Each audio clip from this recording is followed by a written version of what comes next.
cosmos had always been vast, but never quite like this.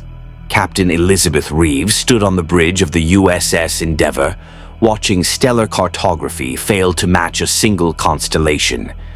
The Galaxy-class starship had crossed through the anomaly 3 hours ago, a shimmering spatial rift that had torn open near Deep Space Nine, destabilizing subspace across 2 sectors before Starfleet Command authorized an emergency exploratory mission. 5 ships had entered: Endeavour, the Defiant-class escort Valiant, and 3 support vessels carrying the Federation's best diplomatic corps and scientific minds. They'd expected another quadrant of the Milky Way, perhaps even first contact with a new civilization. They hadn't expected to find themselves in an entirely different galaxy. "Still no matches in our stellar database," Lieutenant Commander Chen reported from Ops, his voice tight with barely controlled wonder. "We're not just far from home, Captain. The stellar density, the distribution patterns, the spectrographic readings. This isn't our galaxy at all." "Impossible," breathed Commander Tvek from Tactical, though the Vulcan's raised eyebrow betrayed her scientific fascination. The anomaly showed no signs of extragalactic displacement. Reeves was about to order a full subspace message burst back through the anomaly when Ensign Kowalski went rigid at her station. "Captain, sensors are detecting massive energy discharges bearing 273 Mark V. Distance, approximately 8 million kilometers. It's... oh my God." The view screen shifted, magnification increasing. A blue-green world hung in the void, achingly Earth-like, and descending from high orbit, a vessel unlike anything in Starfleet's databases. A dagger-shaped Leviathan, gray and bristling with weapon emplacements, easily 2 kilometers long. As they watched, green lances of energy erupted from the massive ship's ventral batteries, slamming into the planet's surface. Atmospheric bloom flared where cities had been seconds before. "They're bombarding population centers," Tvek said, her usual Vulcan composure cracking. Scanning multiple impact sites, estimated casualties, tens of millions. "Captain, they're conducting orbital genocide." Reeves felt ice flood her veins.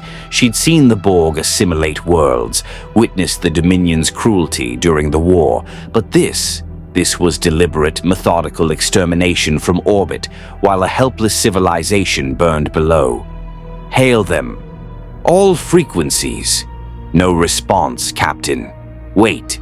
Secondary contacts. Smaller vessels launching from the planet. They're trying to fight back." The view screen showed desperate courage. Dozens of snub-nosed fighters climbing through atmospheric fire, their hull designs elegant but antiquated compared to Federation standards. They formed up in attack runs, unleashing brilliant red energy bolts that splashed harmlessly against the massive ship's deflector shields. One by one, the gray Titan's point defense turrets tracked and eliminated them. Precision kills. No mercy. "Captain, I'm detecting distress signals from the surface," Communications Officer Lieutenant Hayes said, her hands flying across her console. "Multiple languages, but the universal translator is adapting. They're calling that ship an Imperial Star Destroyer. They're begging for someone to help them." Reeves looked at the planetary bombardment continuing with mechanical efficiency, at the futile defense attempts being systematically eliminated, at a world dying while she watched from 8 million kilometers away with the most advanced ship in Starfleet at her command. The Prime Directive was clear: non-interference in the natural development of alien civilizations. But this wasn't natural development. This was murder. "Red alert. Charge weapons. Helm. Intercept course. Maximum impulse. Com. Open a channel to the Valiant and our support ships. Tell them to maintain position and observe." She turned to Tvek. "Target that Star Destroyer's weapons arrays. Phasers only. We're going to make them stop." Tvek's fingers moved across Tactical. "Captain, We have no intelligence on their defensive capabilities, their political structure, or...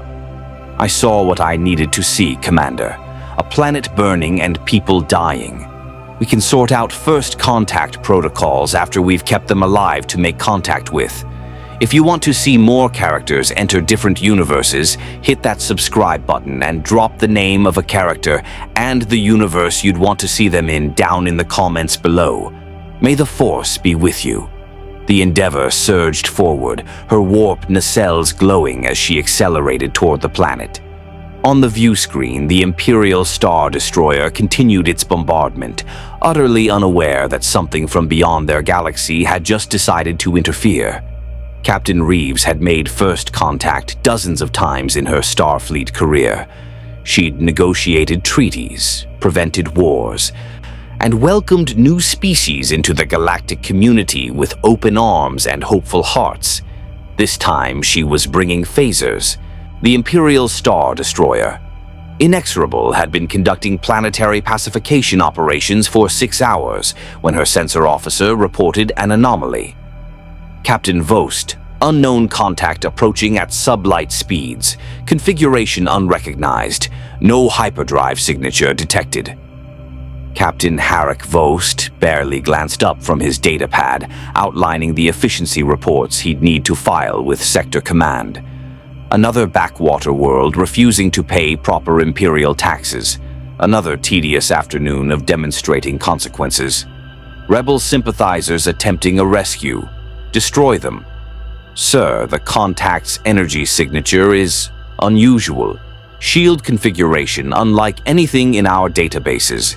They're hailing us across multiple frequencies. Now Vost did look up. The main view screen showed a vessel that made him pause, sleek where Imperial ships were angular, with 2 elongated nacelles connected to a saucer-shaped primary hull. Elegant, almost civilian in design, except for the way she moved. Precise, controlled, deadly graceful, and heading directly toward them at speeds that shouldn't be possible without hyperdrive. This is Captain Elizabeth Reeves of the Federation Starship Endeavour, to unidentified vessel. You are conducting military operations against a civilian population. Cease your bombardment immediately and prepare to be held accountable for war crimes under Federation law. Respond. Vost blinked. Federation? He'd never heard of such a government, and the woman's accent was completely foreign, though the transmission translated clearly enough. War crimes? As if the Empire needed to justify its actions to anyone. Unknown vessel, this is Captain Harrick Vost of the Imperial Navy. You are interfering with legitimate Imperial operations. These traitors harbored rebel terrorists and refused to surrender them to proper authorities. Under Imperial law, their world is forfeit. Withdraw immediately or be destroyed. There was a pause. Then, Captain Vost, there are children down there. Hospitals, schools. You're murdering millions of innocent people. I'm giving you 30 seconds to cease fire and power down your weapons, or I will power them down for you. Vost actually laughed. The bridge crew joined him, nervous chuckles at the audacity. One ship, maybe 400 meters long at most, threatening an Imperial-class Star Destroyer. Either these newcomers were ignorant or insane. You have no authority here. Last warning. Withdraw or face the consequences. Gunnery. Target that ship. Fire when ready. The Inexorable's forward batteries rotated, green turbo laser fire erupting across the void. Vost expected the usual result. Shields overwhelmed, hull breached, debris field. Instead, the Endeavour's shields shimmered with a brilliant blue-gold luminescence, and the turbo laser bolts simply stopped, absorbed, dissipated, not even scoring the strange ship's hull. Sir, their defensive shields are operating on an unknown frequency. Turbo lasers aren't penetrating. What? Vost leaned forward. Impossible. Increase firepower. All forward batteries. The Star Destroyer's ventral guns joined the barrage. Hundreds of green bolts hammered the Federation ship from multiple angles. The Endeavor's shields flared brighter but held firm, barely fluctuating under the assault. And then she returned fire. Orange-red energy beams lanced out from the Federation ship's saucer section, not bolts, but sustained beams that swept across the Inexorable's hull with surgical precision. The first phaser strip carved through the forward deflector shield generator, overloading it instantly. The second and third strips systematically destroyed gun emplacements along the port side, each shot hitting with pinpoint accuracy that made a mockery of the Star Destroyer's targeting systems. Shields failing in sections 4 through 9. We've lost 30% of forward batteries. Sir, what are they firing? Vost gripped his command chair as the deck shuddered.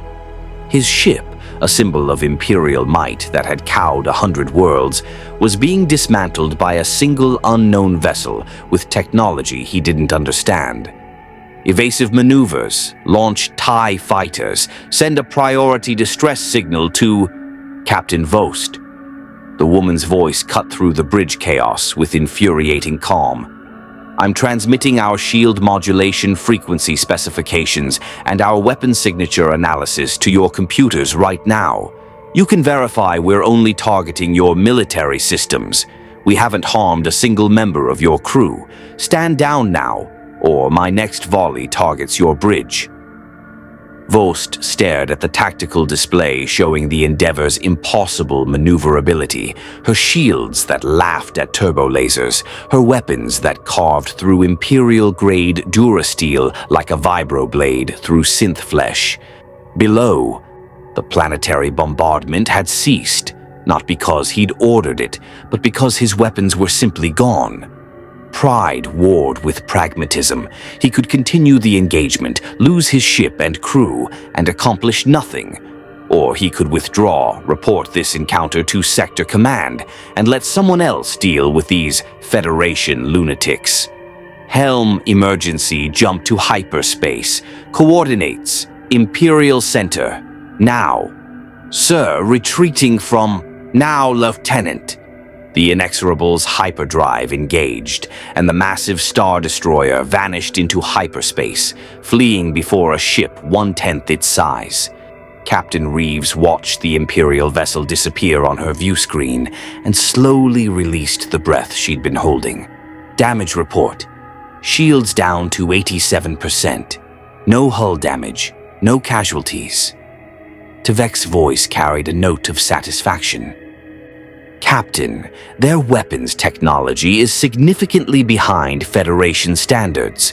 Our shields were designed to withstand Borg cutting beams, their energy weapons barely registered as a threat. Don't get cocky, Commander. We faced one ship. Sensors showed at least 100 similar vessels in orbit around nearby systems before they jumped. Reeves turned to Hayes. Open a channel to the planet. Let's see if we can actually manage proper first contact protocols this time.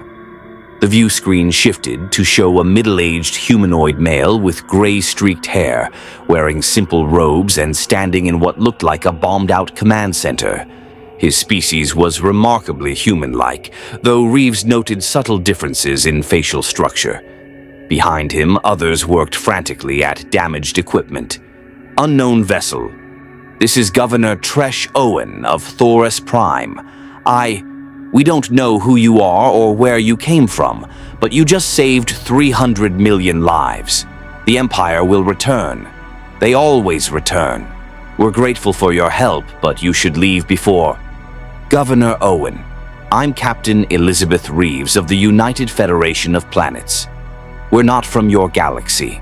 We came through a spatial anomaly, and we're still trying to understand where we are and who these Imperials are. But what we saw today, that bombardment, was unconscionable. We'd like to help if you'll permit us. The governor's expression shifted through shock, confusion, and finally, desperate hope. Not from our galaxy. That's impossible. But your ship, your weapons... He glanced at someone off-screen, then back. Captain Reeves, if you're truly willing to help, then you need to understand what you've just gotten yourselves involved in. The Galactic Empire controls nearly every inhabited system in this galaxy. Trillions of beings live under Emperor Palpatine's rule. We're just one world that refused to surrender our freedom completely. And you just humiliated an Imperial Star Destroyer in front of an entire planet. Reeves felt the weight of his words. One ship, one engagement, and they just made enemies of an empire spanning a galaxy. Governor, we're going to send down emergency medical teams and relief supplies, and then you're going to tell us everything about this empire, because I have a feeling we're going to need to understand exactly what we're up against.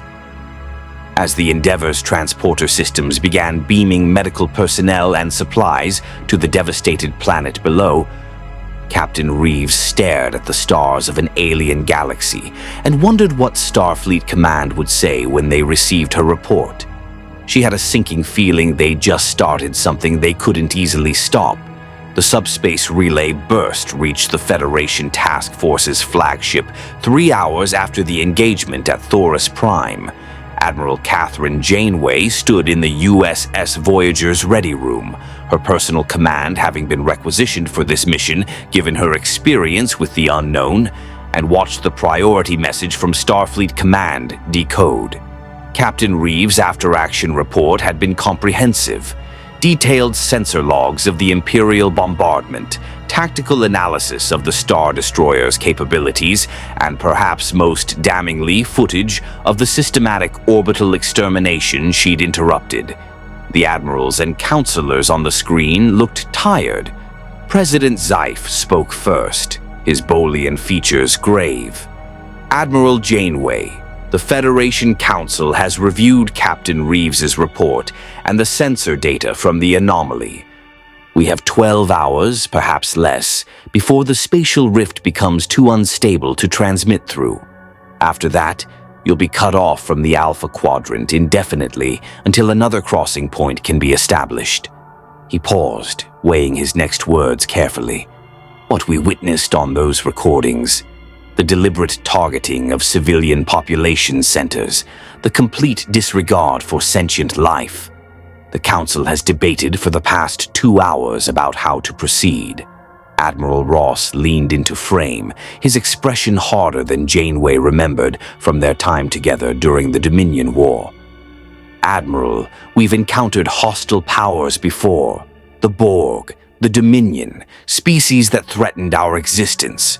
But we've never faced a government that spans an entire galaxy and treats genocide as standard military procedure. The intelligence you've gathered from the Thoris survivors is disturbing. Disturbing was an understatement. Governor Owen had painted a picture of an empire that made the Cardassian Union look benevolent. Entire species enslaved, dissident worlds reduced to ash, a military force numbering in the millions with superweapons capable of destroying planets. And at its center, an emperor who commanded dark mystical powers the locals called the Force. President Zeif's voice cut through her thoughts. The Prime Directive exists to prevent cultural contamination, to allow species to develop naturally without our interference. But what Captain Reeves documented wasn't natural development. It was systematic oppression enforced by overwhelming military might. The Empire discovered you when you intervened. They now know the Federation exists. And according to your intelligence reports, they're already dispatching forces to hunt down your task force. Mr. President, Janeway said carefully, are you saying the Federation is officially abandoning the Prime Directive in this galaxy? I'm saying the Prime Directive was written to protect developing civilizations, not to shield us from the moral responsibility of action when we witness genocide. Zeif's jaw set. The Federation Council has voted. We're not abandoning you, Admiral. We're joining you. The screen split to show Admiral Nechayev. Admiral Janeway, Starfleet Command is authorizing immediate reinforcement. Before the anomaly closes, we're sending through every available vessel we can spare. 43 ships, including the Enterprise E and 3 additional Galaxy-class vessels. You'll have support craft, engineering teams, and full diplomatic corps. Total personnel, approximately 60,000 Starfleet officers and specialists. Janeway's breath caught. 60,000. They were committing to this. Furthermore, Nechayev continued, her voice taking on a formal tone that sent chills down Janeway's spine.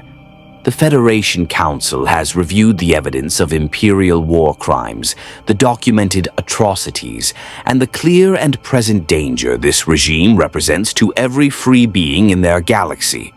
Under Article 12 of the Federation Charter, in defense of sapient life and fundamental rights, the United Federation of Planets hereby issues a formal declaration of war against the Galactic Empire. The words hung in the air like phaser fire. Declaration of war.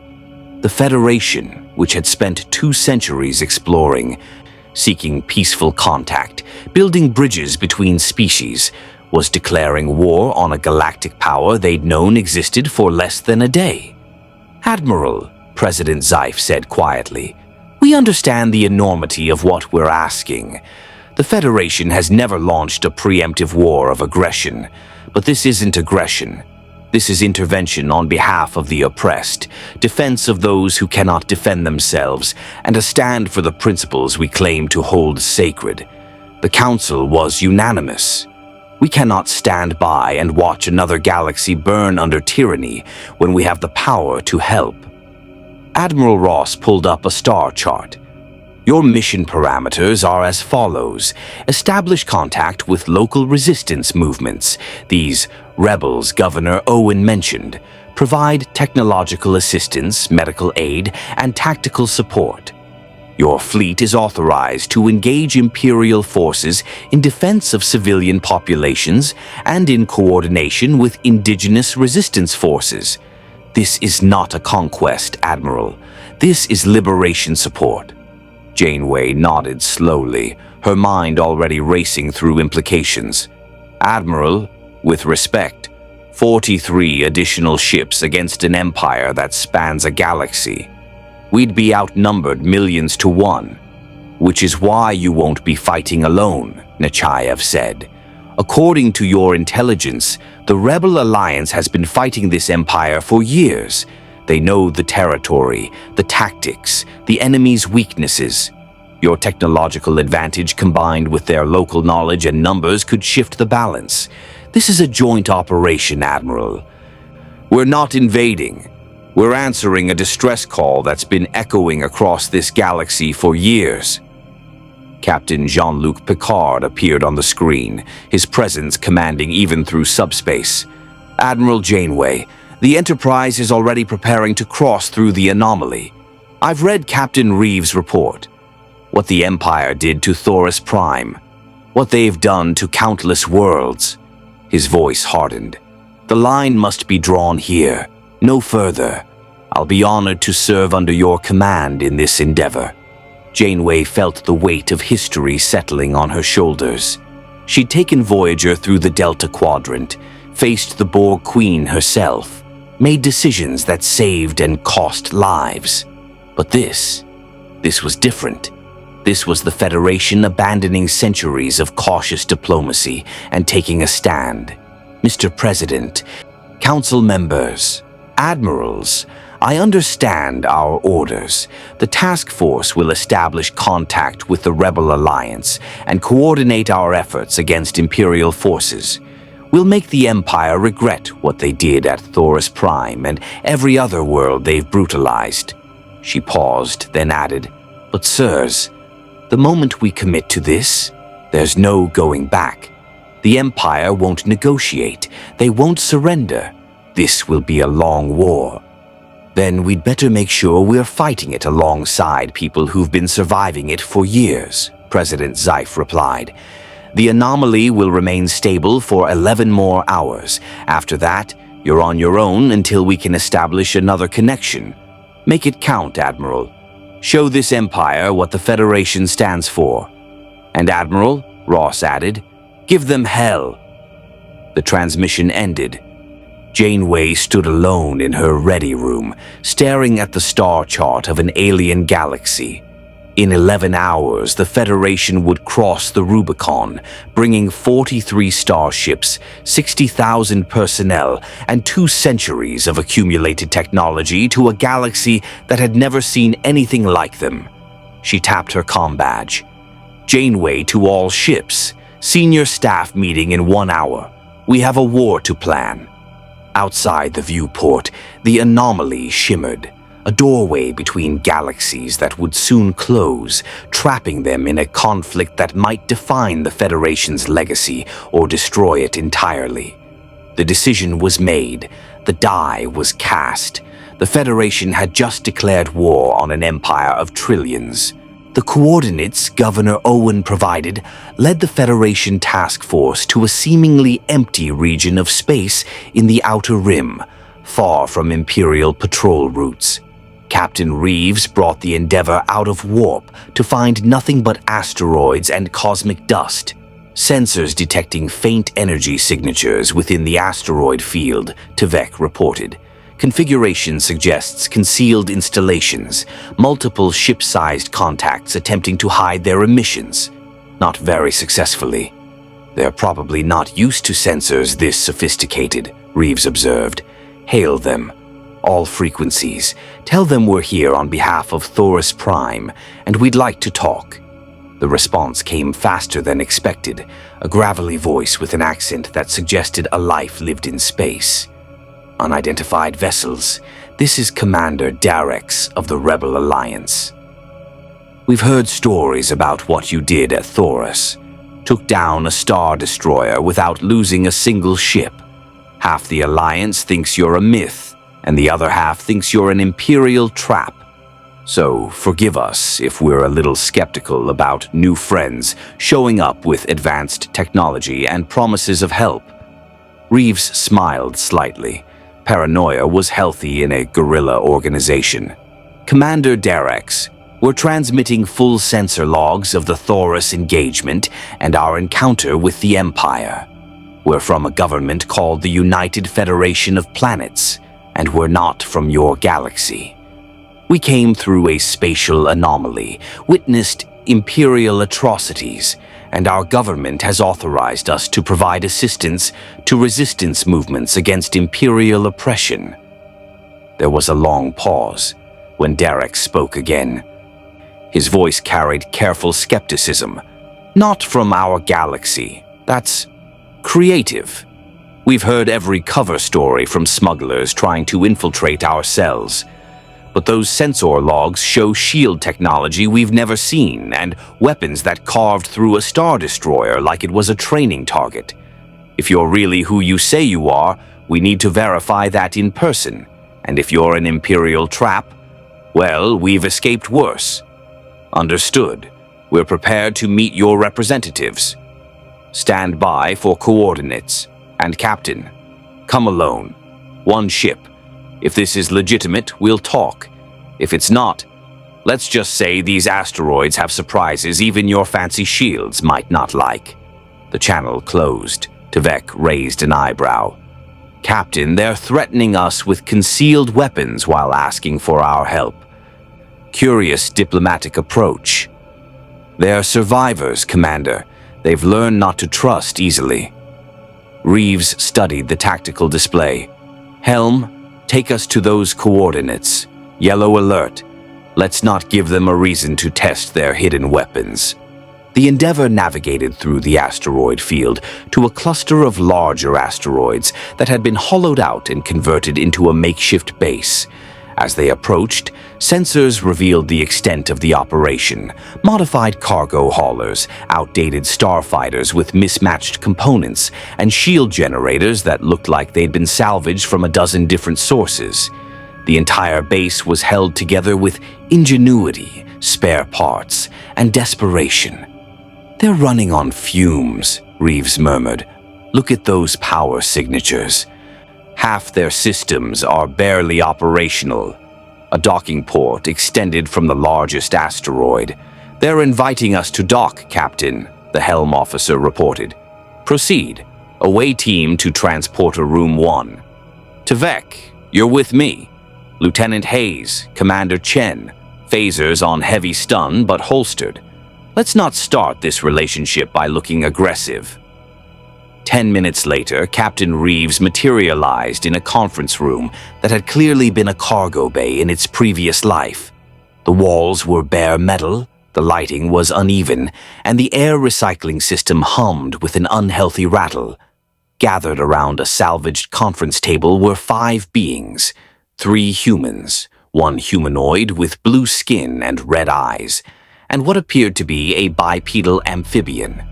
The human at the head of the table, middle-aged, scarred, with the bearing of someone who'd seen too many battles, stood. "I'm Commander Darex. This is Mon Mothma, General Crix Medine, Admiral Akbar, and Captain Syndulla. We represent what's left of the Alliance High Command in this sector after the Empire's recent purges." Mon Mothma, a woman with elegant features and prematurely white hair, studied Reeves with intelligent eyes. "Captain Reeves, we've reviewed your sensor logs. The technology you demonstrated is remarkable. Your shields absorbed turbo laser fire that would have destroyed our heaviest cruisers. Your weapons disabled an Imperial Star Destroyer without causing casualties. And you're claiming you want to help us fight the Empire." "That's correct," Reeves replied, noting the careful neutrality in Mon Mothma's tone. "The United Federation of Planets has formally declared war on the Galactic Empire based on their observed war crimes and systematic oppression. We have 43 additional ships arriving within hours with full support personnel. We're prepared to share defensive technology, medical supplies, and tactical assistance." Admiral Akbar, the amphibian, Reeves realized, leaned forward. "Why? No offense, Captain, but in our experience, no one offers advanced military technology without expecting something in return. What does your Federation want?" "To stop an evil empire from committing genocide," Tvek said flatly. "We witnessed them bombard civilian population centers. By Vulcan ethical standards and Federation law, intervention was not merely justified, but morally required." General Medine, a tactical officer if Reeves had ever seen one, crossed his arms. 43 ships against 25,000 Imperial Star Destroyers, 2 Death Stars under construction, and an Emperor who can kill with a thought using the Force. You're either incredibly brave or suicidally naive. "General, in our galaxy, we've faced the Borg, a collective that assimilates entire civilizations. We've fought the Dominion, which ruled a quarter of our galaxy. We've survived extinction-level threats because we stood together and refused to compromise our principles. Yes, we're outnumbered, but your alliance has been fighting for years against impossible odds. Our technology combined with your knowledge of Imperial tactics could change the equation." Captain Syndulla, a green-skinned Twi'lek woman with a pilot's confident posture, spoke for the first time. "I was at Thoros. My squadron was evacuating civilians when that Star Destroyer arrived. We lost half our ships trying to buy time. Then you appeared out of nowhere and drove them off without breaking a sweat. I saw it with my own eyes, and I still barely believe it." "It wasn't without effort," Reeves admitted. "Our shields held, yes, but we learned something important. We can't be everywhere at once. The Empire has the numbers to overwhelm us through sheer attrition if we're not smart about this. That's why we need to work together. You know this galaxy. You know the Empire's patterns, their supply lines, their vulnerabilities. We have technology that can exploit those vulnerabilities." Mon Mothma exchanged glances with her colleagues. Something unspoken passed between them. Years of shared struggle, losses endured, hope deferred but never extinguished. Finally, she nodded. "Captain Reeves, the Alliance has learned to be suspicious of miraculous salvation. We've been betrayed before, but we've also learned to recognize genuine conviction when we see it." She stood, offering her hand. "If your Federation truly wants to help, then welcome to the rebellion. Force knows we need all the help we can get. Reeves shook her hand, feeling the significance of the moment. Two governments from different galaxies united against tyranny. Then Mon Mothma's expression turned grave. But you need to understand what you've committed to. The Empire doesn't negotiate. They don't show mercy. Emperor Palpatine will throw everything at you. Star Destroyers, Inquisitors, Lord Vader himself. You humiliated them at Thoris Prime. They'll want revenge, and they'll want your technology.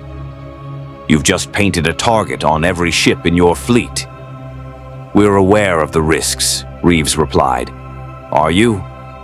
Admiral Akbar pulled up a holographic star chart showing Imperial territory, a vast swath of red covering most of the known galaxy.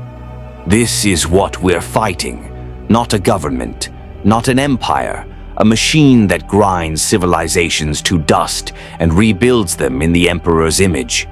We've been fighting for 4 years, and we're losing ground every day. Your 43 ships won't win this war. No, Reeves agreed, but they might give you a chance to, and sometimes that's all you need. General Medine studied her for a long moment, then allowed himself a slight smile. You know what? I think I like you, Captain. You're either going to save us all or get us killed spectacularly. At this point, I'll take either over slowly bleeding to death in these asteroid fields. Then let's get to work, Reeves said. We have 11 hours before our reinforcements arrive. I suggest we use that time to plan how we're going to introduce the Galactic Empire to Federation ingenuity. As the conference began in earnest, Starfleet officers and Rebel commanders poring over star charts, tactical assessments, and technology specifications, Captain Reeves felt the weight of what they'd started settle fully onto her shoulders. The Federation had crossed the Rubicon. There would be no diplomatic solution, no peaceful resolution. They'd come to an alien galaxy and declared war on its masters. Now they had to figure out how to win it. Grand Admiral Thrawn studied the holographic display with the patience of a predator observing its prey. The blue-skinned Chiss stood in the Chimera's command center, his glowing red eyes analyzing every detail of the sensor logs transmitted from the Inexorable before Captain Vost's hasty retreat. "Play it again," he commanded softly. The tactical hologram replayed the Thoris Prime engagement for the 7th time. Thrawn watched the unknown vessel, this Endeavor, emerge from nowhere with technology that defied Imperial understanding. Shield systems that absorbed turbo-laser fire without degradation. Directed energy weapons that carved through military-grade durasteel with surgical precision. Maneuverability that suggested either advanced sublight drives or inertial dampening beyond anything the Empire possessed. "Admiral," Commander Farrow ventured carefully, "intelligence suggests these vessels emerged from an uncharted spatial anomaly in Sector 12. They claim to be from another galaxy entirely, a government calling itself the United Federation of Planets. Another galaxy." Thrawn's tone suggested he found the claim not implausible, but expected. "How many vessels?" "Initial reports indicated 5, sir. However, long-range sensors detected a massive energy surge through the anomaly 3 hours ago. Imperial intelligence estimates at least 40 additional contacts crossed through before the anomaly destabilized. Total force composition: approximately 50 vessels of varying classes. 50 ships, against an empire that fielded 25,000 Star Destroyers across known space. Most Imperial officers would dismiss such a force as insignificant, a rounding error in the grand strategic calculations. Thrawn was not most officers. "The art of war," he said quietly, still studying the hologram, "is not merely about numbers. It is about capability, timing, and understanding your enemy better than they understand themselves." He gestured at the Endeavor's shield display. "These Federation vessels possess defensive technology that renders our primary weapon systems nearly obsolete. One ship disabled the Inexorable, a vessel that has subjugated dozens of worlds without sustaining damage or casualties. Surely they can be overwhelmed, Admiral. Concentrate enough Star Destroyers and we waste valuable Imperial resources discovering exactly how many ships it takes to destroy one of theirs through sheer attrition. Thrawn turned to face his commander. No, Commander Pharaoh. We do not win this engagement through brute force.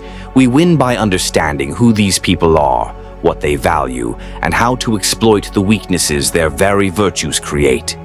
He pulled up additional intelligence reports. The Endeavor intervened at Thoris Prime not because of strategic value, the planet is insignificant, but because they witnessed civilian casualties. They demanded the Inexorable's surrender and offered terms. They transmitted technical specifications of their weapons to prove they could have killed Captain Vost's entire crew, but chose not to. Thrawn's eyes gleamed with recognition. They are idealists, Commander. They possess overwhelming technological superiority, yet refuse to use it to its fullest potential. They value life, even enemy life, above tactical advantage. That makes them weak, sir. That makes them predictable. Thrawn smiled thinly. Contact Admiral Constantine and Admiral Titus. Inform them I require 12 Star Destroyers, 3 Interdictor cruisers, and authorization to conduct operations in the Outer Rim with minimal oversight. Also, send a priority message to Coruscant. Lord Vader should be informed that we have encountered something unprecedented. Pharaoh saluted. What are your orders, Grand Admiral? We are going to study these Federation vessels the way an artist studies a masterwork, by examining every brushstroke, every technique, every choice the Creator made. Thrawn turned back to the hologram, watching the Endeavor's elegant maneuvers frame by frame. And then we are going to dismantle them. Not through overwhelming force, but through understanding exactly what makes them strong and what makes them vulnerable. They've reportedly made contact with rebel cells, Admiral. Intelligence suggests they're sharing technology. Of course they are, Thrawn replied. Idealists always seek allies who share their values. The Rebel Alliance fights for freedom and democracy, principles these Federation officers will find resonant.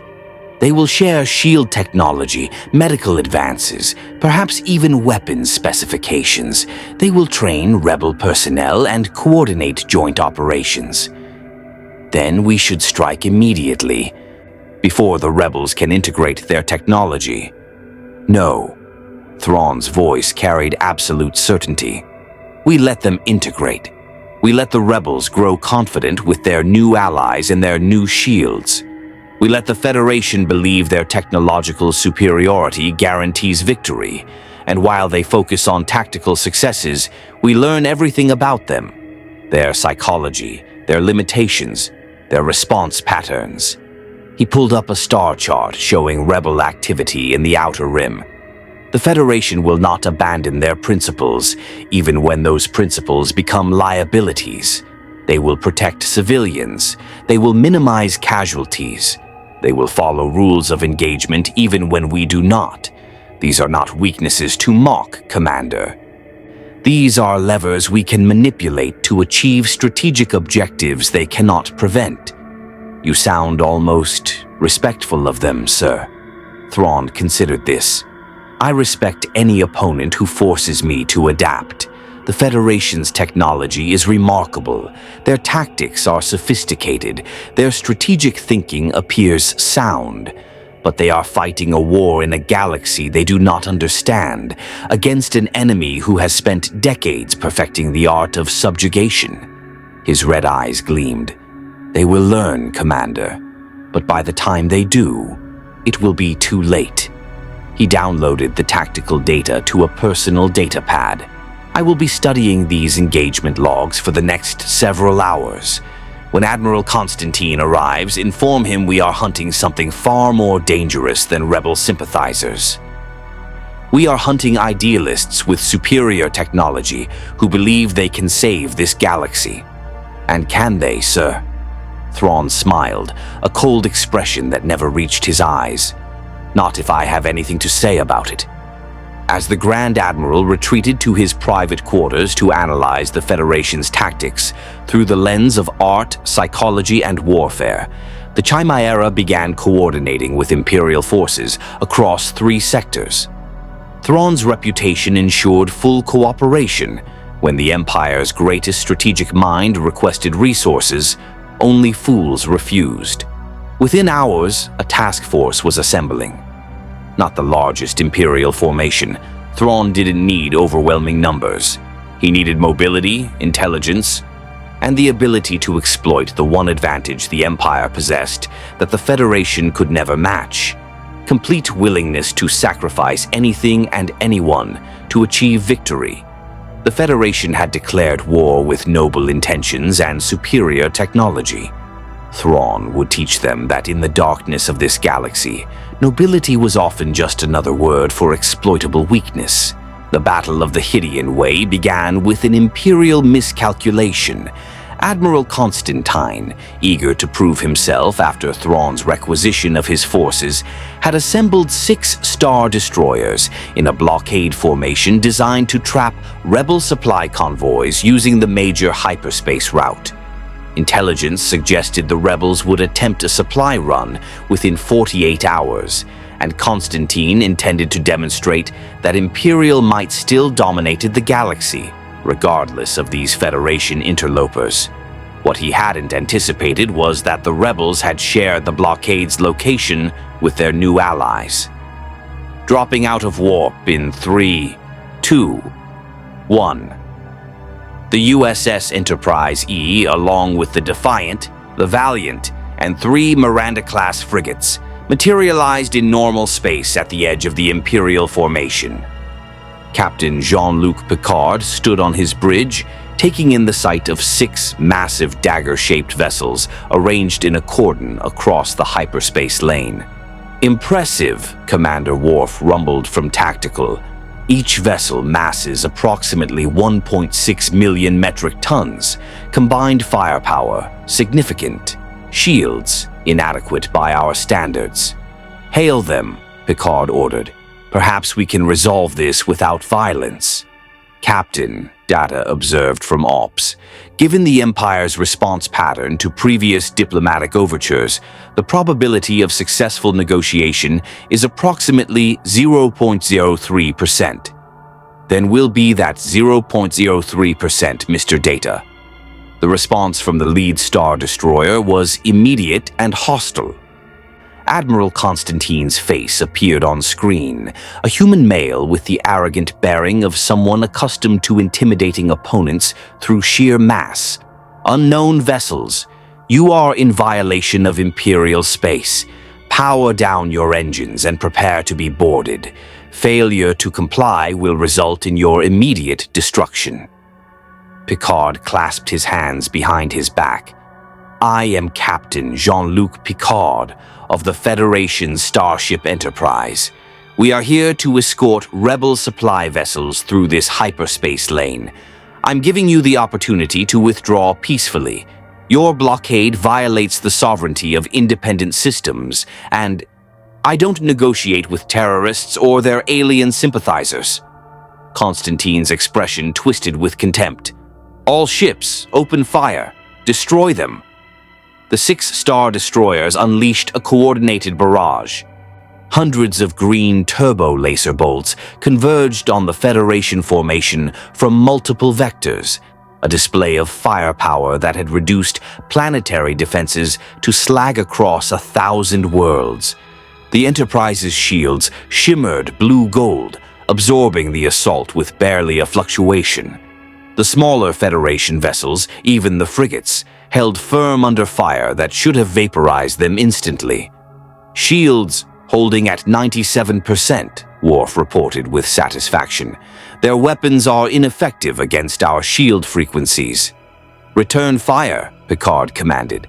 "Target their weapon systems only. Disable, do not destroy." What followed was less a battle than a demonstration in asymmetric warfare. The Enterprise's phaser arrays swept across the lead Star Destroyer with precise, controlled bursts. Each beam carved through the Imperial vessel's shields as if they didn't exist, systematically destroying turbo-laser batteries, sensor arrays, and shield generators without penetrating to the crew sections below. The Defiant, built as a warship specifically to fight the Borg, lived up to its design, its pulse phasers hammering the second Star Destroyer's weapons to scrap while quantum torpedoes disabled its engines in 3 surgical strikes. The Miranda-class frigates, older designs that had served Starfleet for decades, proved more than adequate against technology a century behind Federation standards. Their phasers methodically dismantled Imperial gun emplacements, while their torpedoes targeted hyperdrive motivators and shield generators. "Sir," Data reported, "the Rebel convoy is emerging from hyperspace. 23 cargo vessels, escorted by 6 corvettes. They are transmitting their gratitude." On screen, Admiral Constantine's bridge was in chaos. Sparks erupted from damaged consoles. His vessel shuddered under repeated impacts that his shields couldn't stop and his armor couldn't deflect. "Impossible. 6 Star Destroyers against 6 ships. We should be—" He never finished the sentence. A phaser beam severed his command chair's power coupling, and the main view screen exploded in a shower of sparks. "Admiral Constantine's flagship is disabled," Worf announced. "All 6 Star Destroyers have lost primary weapons. Their hyperdrives are offline. Minimal casualties detected, mostly from secondary explosions and system feedback." Picard watched the Rebel convoy navigate safely through the now impotent blockade. "Hail the Imperial vessels." Constantine reappeared, his uniform scorched, blood trickling from a cut above his eye. His expression had shifted from arrogance to shock to barely controlled rage. "Admiral," Picard said calmly, "your blockade has been neutralized. Your vessels are disabled, but your crews are alive, which was our choice, not yours. I suggest you reconsider your approach to independent systems. The next Federation captain you encounter might not be as patient." He terminated the channel before Constantine could respond. "Captain," Commander Riker said from his station, "we just humiliated 6 Star Destroyers without taking a scratch. When word of this gets out, it will demonstrate that the Federation is not to be trifled with," Picard finished. "Which is precisely the point. The Empire understands force. Perhaps now they'll understand that superior force does not guarantee victory." What Picard didn't see was the automated transmission that launched from Constantine's disabled flagship the moment communications were restored. A complete tactical analysis of the engagement, sensor logs of Federation shield frequencies and weapon signatures, data on targeting patterns, and tactical doctrine. All encrypted and transmitted on a priority channel to one recipient. Grand Admiral Thrawn received the data 3 hours later aboard the Chimera. He studied the engagement logs with the same meticulous attention he'd given the Thoris Prime recordings. The Federation vessel's performance was even more impressive in a coordinated fleet action. Perfect timing, surgical precision, overwhelming technological superiority married to tactical doctrine that minimized casualties even among enemies. "Predictable," he murmured, making notes. "They engage only military targets. They disable rather than destroy. They protect non-combatants even at tactical cost." He pulled up the sensor data on the Enterprise specifically, clearly the Federation flagship, given her size and capability. Captain Picard transmitted warnings before engagement, offered terms after victory, preserved enemy lives when annihilation would have been strategically safer. Commander Farrow waited patiently for her Admiral's assessment. "Their tactics are flawless," Thrawn said finally. "Their technology is superior. Their crews are disciplined and skilled. By every conventional military metric, they should be nearly unbeatable in ship-to-ship combat." He smiled. "Which is why we will not engage them in conventional ship-to-ship combat." "Sir?" "The Federation fights honorably, Commander. They adhere to rules of engagement. They value enemy lives. They protect civilians above all else." Thrawn's red eyes gleamed with cold calculation. These are admirable qualities, and every single one of them is an exploitable vulnerability when facing an opponent who shares none of those scruples. He began outlining orders, his strategic mind already 3 moves ahead. "Contact Admiral Titus. I want interdictor cruisers positioned at key hyperspace intersections. Begin evacuating all Imperial personnel from colonies along the Outer Rim trade routes, specifically systems with significant civilian populations. And prepare the Psychological Warfare Division. We're going to give the Federation exactly what they fear most: choices where honor guarantees failure."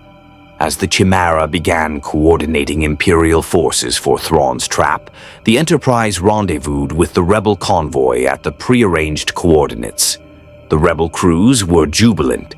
Their supplies had gotten through without a single loss, and the Imperial blockade had been shattered without the usual desperate sacrifice. Captain Syndulla, commanding the lead Rebel corvette, transmitted her congratulations personally. "Captain Picard, that was the most beautiful tactical display I've seen in 4 years of fighting. 6-star destroyers disabled in under 10 minutes. No losses." When General Dodonna hears about this, he's going to want every Alliance fleet equipped with your shields. "We're working on adapting the technology for your vessels," Picard replied. "Though I must caution, superior technology alone does not win wars. The Empire has numbers we cannot match through force of arms alone." "Maybe not," Syndulla agreed. "But you've given us something we haven't had in a long time: hope. And sometimes, Captain, that's the most dangerous weapon of all." As the combined Federation Rebel fleet set course for the hidden base, none of them realized they were being watched. Thrawn's surveillance probes had recorded everything, every tactic, every capability, every moment of Federation nobility. And the Grand Admiral was already planning how to turn their greatest strengths into fatal weaknesses. The meditation chamber aboard the Executor was a sphere of absolute darkness, punctuated only by the faint glow of control panels and the rhythmic hiss of Darth Vader's respirator. The Dark Lord of the Sith floated in the center of the chamber, his meditation interrupted by a priority transmission from Grand Admiral Thrawn. Vader descended slowly, his boots touching the deck with mechanical precision. He activated the holographic display with a gesture, and Thrawn's blue-skinned visage appeared. "Lord Vader, I trust I am not interrupting your contemplation. Speak, Admiral." Vader's voice carried the weight of barely restrained power. The Force rippled around him, dark and cold. "The Federation vessels have engaged Imperial forces 3 times in the past week. Each engagement has resulted in decisive Imperial defeats, with minimal Federation casualties. Their technology is as formidable as initial reports suggested.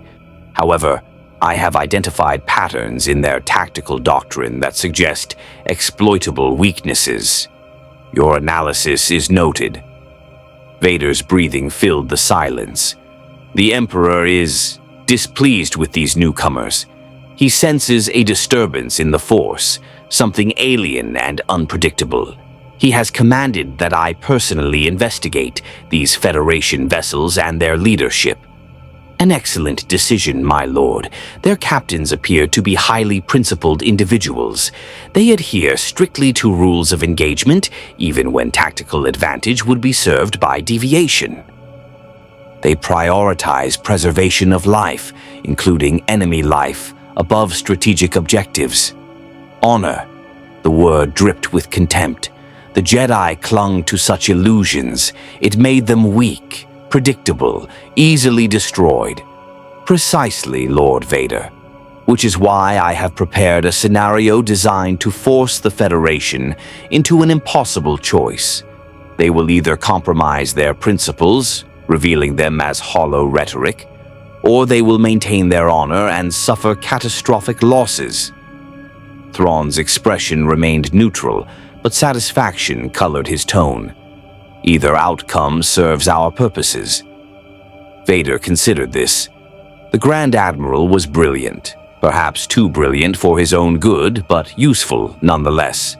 What do you require? Merely your presence, my lord, and your particular talents for persuasion. The Federation has no defense against the Force. They do not understand it, cannot predict it. Their superior technology is meaningless against powers they lack the framework to comprehend. You wish me to demonstrate what they face. I wish you to demonstrate that in this galaxy there are forces beyond their comprehension, powers that render their technology irrelevant. I wish you to introduce them to fear. Vader's respirator hissed rhythmically. Through the Force he could sense something, a disturbance, exactly as the Emperor had described. These Federation vessels existed outside the natural flow of the Force, like stones in a river, creating eddies and turbulence in the cosmic energy that surrounded all life. They were anomalies, aberrations, and the dark side whispered that they represented danger not merely to the Empire, but to the Force itself. Transmit the coordinates of your trap, Admiral. I will join you within the day, and I will show these Federation idealists what happens when honor meets the dark side. The transmission ended. Vader stood motionless for a moment, reaching out through the Force. He sensed the distant presence of the Federation vessels, bright points of life and energy, untouched by the Force's flow, foreign to the galaxy itself. They carried within them something he had not felt in decades, genuine conviction, true belief in principles beyond self-interest. It reminded him of someone he had once been, someone who had died on Mustafar, consumed by fire and betrayal and the seductive promises of power. The memory sparked rage. The dark side surged within him, black and cold and absolute. These Federation fools thought their technology made them invincible, thought their principles made them righteous. They would learn the same lesson the Jedi had learned, that in a galaxy ruled by the dark side, honor was just another word for weakness waiting to be exploited. Prepare my shuttle, Vader commanded, and inform Admiral Piet that the Executor is to rendezvous with Thrawn's fleet immediately. It is time these aliens understood what true power means. As Vader strode from his meditation chamber, the Force swirled in his wake, a maelstrom of darkness that bent and twisted reality itself. The Federation had superior ships, superior weapons, superior technology, but they had never faced a Dark Lord of the Sith. The trap was elegant in its cruelty. Thrawn had identified a Federation pattern. They responded immediately to distress signals from civilian populations, every single time, without fail. It was, the Grand Admiral noted, simultaneously their greatest virtue and their most predictable weakness. He'd selected the Ryloth system carefully, a Twi'lek colony world with a population of 3 million, recently subjugated by the Empire but not yet fully integrated into Imperial control. Rebel sympathizers, technically, though they'd committed no overt acts of resistance. The perfect testing ground. The Imperial fleet positioned itself in high orbit. 3 star destroyers in standard blockade formation, supported by the Chimera and 2 interdictor cruisers. The interdictor's gravity well projectors were active, preventing hyperspace jumps in or out of the system, a cage that would trap the Federation vessels once they arrived. Then Thrawn gave the order that made several of his officers visibly uncomfortable. Begin orbital bombardment. Target population centers. Make it loud, make it visible, and ensure the distress signals are broadcast on all frequencies the Federation monitors. Commander Farrow's voice was carefully neutral. Sir, There are 3 million civilians on that planet. If we actually follow through with... We will not need to follow through, Commander. The Federation will arrive within the hour. They are predictable that way. Thrawn studied his tactical display with clinical detachment. However, they must believe we are willing to carry out the bombardment. Begin firing on uninhabited regions near the cities. Impressive visual displays, minimal casualties for now. The Star Destroyers opened fire. Green turbo laser bolts hammered the planet's surface, creating massive explosions that bloomed in the atmosphere, close enough to cities to be terrifying, far enough away to be selective. For now, distress signals flooded subspace, Twi'lek voices screaming for help, children crying. The desperate pleas of a civilization watching death descend from orbit. Thrawn waited with the patience of someone who understood his enemy's psychology better than they understood themselves. 37 minutes later, the USS Voyager and 3 escort vessels dropped out of warp at the system's edge, directly into the interdictor field. Admiral Janeway's voice cut across all channels. Imperial vessels, cease fire immediately. This is a civilian population. Under Federation law and basic sentient rights, this is a war crime. Stand down. Thrawn smiled. Predictable. He opened a channel. Admiral Janeway, I am Grand Admiral Thrawn. I have studied your tactics extensively. Your ship-to-ship combat capabilities are indeed impressive. Your shields appear impervious to our weapons. You have defeated every Imperial force you've encountered with minimal difficulty. He paused, letting that sink in. However, you are now in a gravity well. You cannot jump to warp. You cannot escape. And while your shields can protect your vessels, they cannot protect the planet below. On Voyager's bridge, Janeway's expression hardened. What do you want, Thrawn? I want you to understand the reality of the galaxy you have entered. This world harbors rebel sympathizers. Under Imperial law, the entire population is subject to punitive action. I am within my legal authority to sterilize it. His voice remained conversational, almost friendly. However, I am willing to offer terms.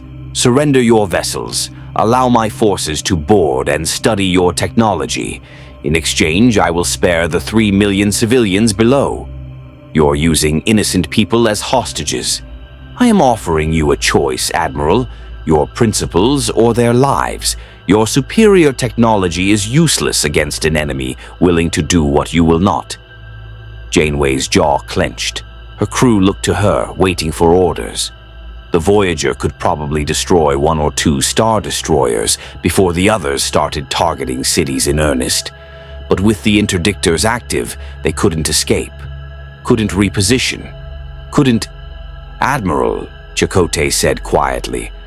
If we surrender the ship, he'll learn everything about our technology. Every other Starfleet vessel in the galaxy becomes vulnerable.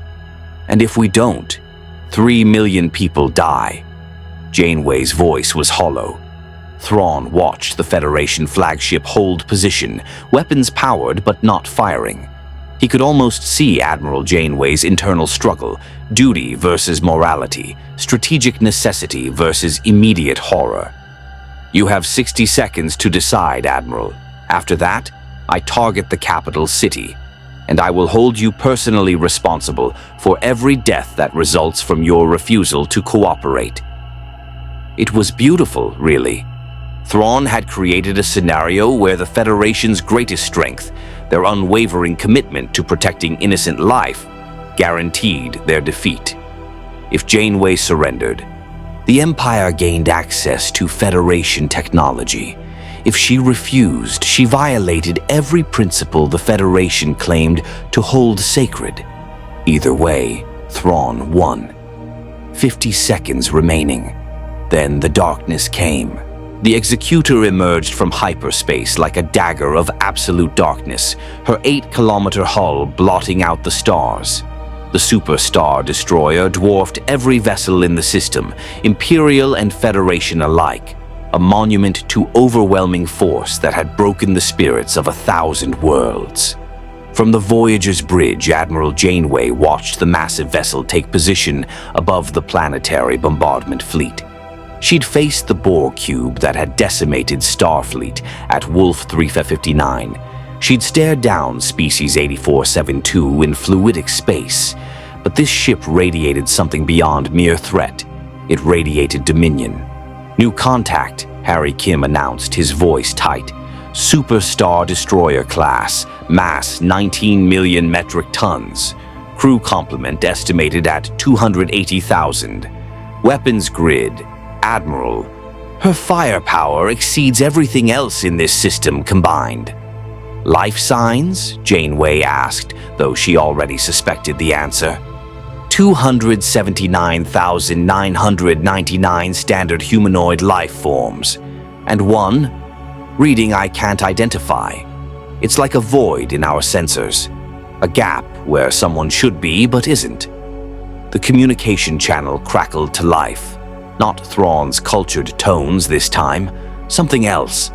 A voice that seemed to emerge from a respirator, mechanical and cold, and carrying weight that pressed against the mind itself. "Federation vessel, I am Lord Vader. Cease this futile resistance.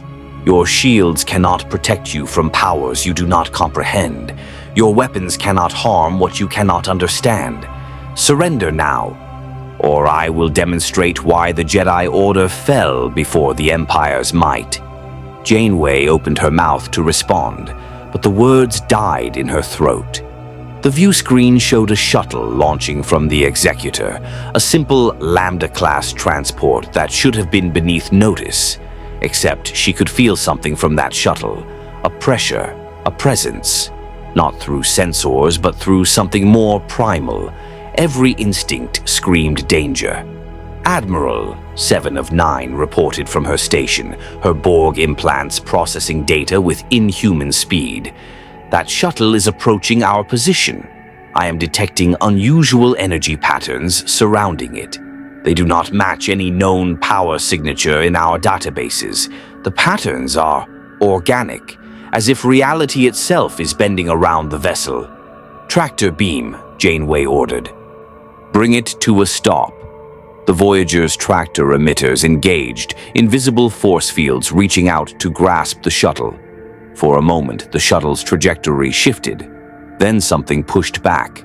Not engines, not conventional countermeasures. The tractor beam simply failed, overpowered by a force that sensors couldn't measure. "Tractor beam ineffective," Chakotay reported. "It's like trying to grab something that's not entirely in our dimension." The shuttle continued its approach, and Janeway watched with growing dread as it positioned itself directly off their starboard bow. A single figure emerged through the shuttle's airlock into the vacuum of space, and what Janeway saw made her blood run cold. Darth Vader floated in the void, his black armor reflecting no light, his cape billowing despite the absence of atmosphere. He raised one hand and Janeway felt the ship shudder. Not from weapons fire, from something that bypassed shields entirely. Shields holding but fluctuating, Kim reported, confusion in his voice. "No weapon impact detected, no energy discharge. It's like something's pressing against the ship from outside space-time itself." On the bridge, unsecured objects began to shake. A PIAD lifted from a console and floated. An officer's stylus drifted upward as if gravity had become optional. And through the view screen, Vader's helmeted visage stared directly at them. Through durasteel, through shields, through the very barrier between reality and whatever power he commanded. Janeway felt pressure building around her throat. Invisible. Impossible. Her hands went to her neck reflexively, finding nothing physically there. But the sensation of constriction increased. She couldn't breathe, couldn't speak, couldn't... "Admiral." Chakotay was at her side, but he couldn't help, couldn't fight what he couldn't see. On the view screen, Vader's hand closed into a fist. The pressure intensified until black spots danced in Janeway's vision. Then, just as suddenly, it released. She gasped, drawing desperate breaths while her crew watched in helpless horror. Vader's voice echoed through the ship's communication systems, though no channel had been opened. "Your shields mean nothing. Your weapons cannot touch me. I am power beyond your comprehension. I am the dark side of the Force made manifest, and I offer you one final opportunity. Surrender your vessel, or I will tear it apart with my bare hands while your crew watches." "The Force," Janeway's voice was hoarse. "Some kind of telekinetic ability, psychic power." "Nothing your science can explain, Admiral. Nothing your technology can defend against. In this galaxy, there are powers older than your Federation, deeper than your understanding. You face an enemy that can kill with a thought, crush your ship with a gesture, and command the very fabric of reality through will alone." Janeway looked around her bridge. Her crew, Starfleet's finest, staring at a threat they couldn't quantify, couldn't fight, couldn't even properly scan. Everything they'd learned in the Academy, every tactical scenario and scientific principle, was useless against something that existed outside their framework of reality, and below them, 3 million Twi'leks waited to see if the newcomers from another galaxy would sacrifice themselves or abandon the helpless. "Admiral," Thrawn's voice cut back in, calm and measured, "Lord Vader has made my point more dramatically than I intended, but the situation remains unchanged. You possess superior technology, but no defense against the Force. You can destroy our ships, but not protect the planet. You can maintain your principles or save those people. Choose." Janeway's mind raced through options. They could fight. The Voyager was tough enough to take significant punishment. But every second of combat gave Thrawn justification to begin the bombardment in earnest. They could surrender, but that meant handing Federation technology to a fascist empire. They could try to negotiate, but Thrawn had already demonstrated he held all the leverage. Her hand moved toward the communications panel, toward the words that would end her career and possibly doom every Federation vessel in the galaxy. Then a new voice crackled across all channels, young, determined, and utterly fearless. "Imperial Fleet, this is Commander Luke Skywalker of the Rebel Alliance. You wanted our attention? You got it. All X-Wing squadrons, weapons free, Red Leader out." 30 Rebel starfighters dropped out of hyperspace in perfect formation, their transponders broadcasting Rebel Alliance signatures across every Imperial sensor. They arrowed directly toward the Star Destroyers, their approach vectors precisely calculated to draw fire away from the civilian population centers below. Thrawn's measured calm finally cracked. Where did the interdictors should have prevented? "They didn't use hyperspace, Admiral." Admiral Janeway's voice carried new strength. She understood now. "We transported them, beamed them directly from our cargo holds to their fighters already in space. Your gravity wells are useless against Federation transporters." The Rebel fighters engaged, their attack runs coordinated with Voyager's targeting data. X-Wing proton torpedoes struck the interdictor cruiser's gravity, well projectors with surgical precision, targeting information provided by Starfleet sensors that could read Imperial systems better than the Imperials themselves. One interdictor exploded. The second's gravity wells collapsed. "Admiral Janeway," a woman's voice transmitted from the lead X-Wing. "Captain Syndulla sends her regards. She figured you might need an exit strategy. Now would be a good time to use it." The escape corridor was open for seconds, maybe less. "All power to shields, helm, maximum warp. Engage!" Voyager's warp nacelles flared brilliantly, and the Federation flagship simply disappeared, transitioning to faster-than-light speed in the heartbeat before Imperial guns could track her movement. Her escort vessels followed, leaving only subspace distortion in their wake. Vader floated in space, watching his prey escape, feeling them slip beyond his reach through technology he couldn't grasp with the Force. Rage built within him, black, cold fury at being defied by technology, by tactics, by principles he'd thought long dead. He had demonstrated the dark side's power, had shown the Federation their vulnerability, and they had still found a way to escape while protecting the innocent. It was unexpected. Thrawn's voice filtered through Vader's helmet comm. "Lord Vader, they've escaped the system. Their warp technology allows them to bypass hyperspace lanes entirely. We cannot pursue." "But we learned something," Vader replied, his breathing harsh with barely contained rage. "They can be pressured.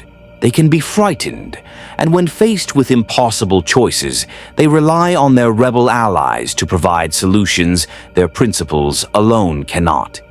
Indeed, a valuable lesson. Thrawn's tactical mind was already adapting. We cannot outfight them directly, but we can force them into scenarios where their strengths become liabilities, where their technology is useless and their principles guarantee defeat. Vader stared at the empty space where Voyager had been, committing the sensation to memory. The Federation vessels existed outside the Force's natural flow, yes, but their crews were still living beings, still vulnerable to fear, to pressure, to the slow erosion of hope that was the Empire's greatest weapon. "Continue your operations, Admiral. I will inform the Emperor that these Federation vessels can be defeated not through superior force, but through understanding the fatal weakness at their core." Vader's respirator hissed rhythmically. "They care too much. And in this galaxy, caring is the fastest path to destruction." As the Executor turned away from Ryloth and its terrified population, Thrawn allowed himself a thin smile. The Federation had escaped, yes, but they'd been forced to reveal another tactical capability, their transporters, and they'd relied on rebel assistance rather than their own power. The trap hadn't closed completely, but it had tightened, and next time Thrawn would be ready. The Joint Federation Rebel base on Dantooine hummed with urgent activity. In the command center, a converted grain silo that had been hastily retrofitted with holographic displays and tactical stations, Admiral Janeway stood before the assembled leadership of both forces. The past 3 weeks had been a brutal education in Imperial tactics, and the scars showed on every face. "The Empire's strategy has become clear," Mon Mothma said, gesturing to the holographic star map. Red Imperial positions dominated the display, with scattered blue rebel cells and green Federation assets looking pitifully small in comparison. Grand Admiral Thrawn has shifted from direct engagement to what he calls pressure point warfare. He targets civilian populations, forcing us to respond. Then he uses our response patterns to predict our movements, ambush our supply lines, and isolate our forces. "We've lost 3 rebel corvettes in the past week," General Dodonna added grimly. 2 Federation support vessels were damaged severely enough to require weeks of repairs, and every time we save a planet from bombardment, Thrawn learns more about our tactical coordination. Captain Picard leaned forward, his expression troubled. "The Ryloth incident demonstrated our greatest vulnerability. The Empire possesses this force ability, telekinetic powers, precognition, perhaps even telepathy. Lord Vader alone represents a threat our technology cannot adequately counter. We can shield against energy weapons, but how do you shield against someone who can crush your windpipe from across a room?" "You can't," Luke Skywalker said quietly from the corner of the room.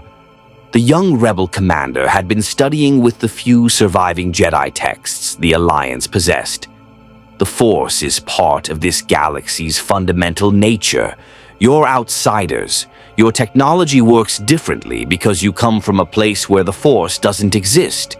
That's why Vader can't affect your ships directly through the Force, but he can still affect your crews. Then we need to adapt, Janeway stated. We've been sharing our shield technology with the Alliance. Rebel ships can now withstand turbo laser fire that would have destroyed them before. We've provided medical technology that saved thousands of lives. But we need something from you in return: knowledge of the Force, tactical intelligence, and most importantly, a target that matters. Mon Mothma exchanged glances with Admiral Akbar. Something passed between them, a decision that had clearly been debated privately before this meeting. There is a target, Mon Mothma said slowly. Our intelligence network has confirmed that the Empire is nearing completion of their ultimate weapon. A space station the size of a small moon, capable of destroying an entire planet with a single shot. They call it the Death Star. The Federation officers went silent. Picard's face drained of color. A planet-destroying weapon? That's genocide capability on a scale we've never encountered. Not even the Borg could eradicate a civilization in hours, Mon Mothma finished. Yes, Captain. And once operational, the Emperor will use it to enforce absolute compliance across the galaxy. Any system that resists will simply cease to exist. The Death Star makes conventional warfare obsolete. It makes hope obsolete. Then it must be destroyed before it becomes operational, Janeway said with absolute certainty. Our intelligence indicates a weakness, Admiral Akbar said, pulling up technical schematics stolen at great cost by rebel spies. A thermal exhaust port, 2 meters wide, leads directly to the main reactor. A precise hit with proton torpedoes could trigger a chain reaction that would destroy the station. But the port is ray-shielded, heavily defended, and requires a targeting precision that our pilots have only a marginal chance of achieving. Commander Data studied the schematics with android precision. A 2-meter target at high velocity, surrounded by defensive turrets and TIE fighter cover. Probability of successful targeting under combat conditions, approximately 3.7% per attack run. Multiple runs would be required, each with cumulative risk of... What about a photon torpedo guided by transporter lock? Worf interrupted. Our targeting systems can track objects at the molecular level. We could transport a torpedo directly to the exhaust port, bypassing all external defenses. The room went silent as everyone processed the implications.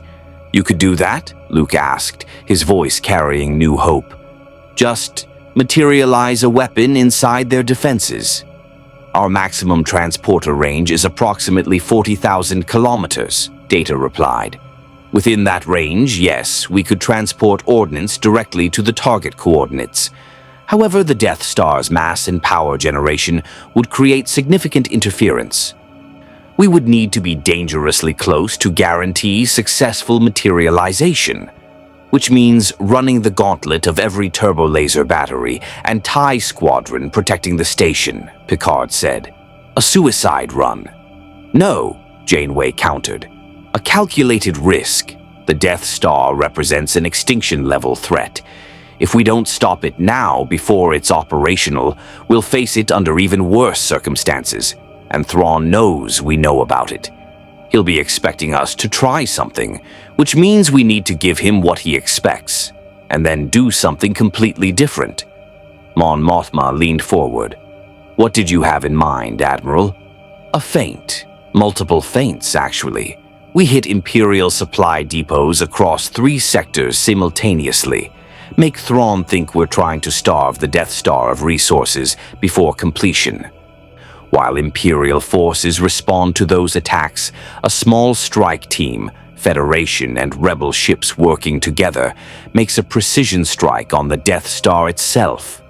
Thrawn will predict the feint, Picard warned. He's anticipated our moves before. Yes, he will, Janeway agreed, which is why the feints will be real operations with real objectives. We're not pretending to attack supply depots. We're actually destroying them. The Death Star strike will be the feint within the feint. Something so audacious that even Thrawn's strategic genius won't expect us to attempt it, while simultaneously conducting major operations elsewhere. General Dodonna studied the tactical display. You're talking about splitting our forces.